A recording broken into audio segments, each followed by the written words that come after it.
there has been to get it done. He said that it's pretty much been a formality since the end of the season, and there's been talk about how they were close on an extension before, but somebody asked him about it during the breakfast, and he's like, yeah, actually, I have that in my briefcase right here. I need to sign that, don't I? I love it. I love it.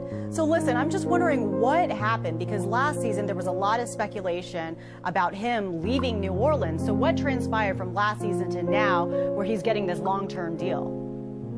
Well, look, I think he strongly considered at least a possibility. I don't know how close it ever came with one specific team, or perhaps the right team did not come along and make an offer. But I think after 10 years and the Saints program starting to hit a little bit of a rut, I think a lot of teams were going to kick the tires on him this year. That's how those reports began, that teams were going to see if maybe they could pry him away from New Orleans. And I think Payton was willing to listen to the idea and consider the option. And it made for a couple of tense days after the season where there was sort of radio silence coming out of Saints camp, and he met with Mickey Loomis, as they do every year, the general manager.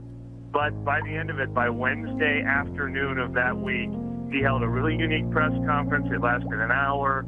He recommitted. He seemed really enthusiastic about it. I think he sort of took that grass isn't always greener approach and realized he really likes the stability that he has here with ownership and the general manager and their potential to win after they started to turn things around a little bit last year. So, this is the latest culmination of that. I think they're really pointed back in the right direction after sort of hitting that 10-year rut.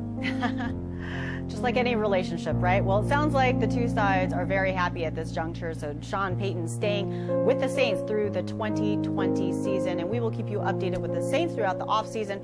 Keep it logged on to our NFL page on ESPN.com. Mike Triplett, thank you for your time today.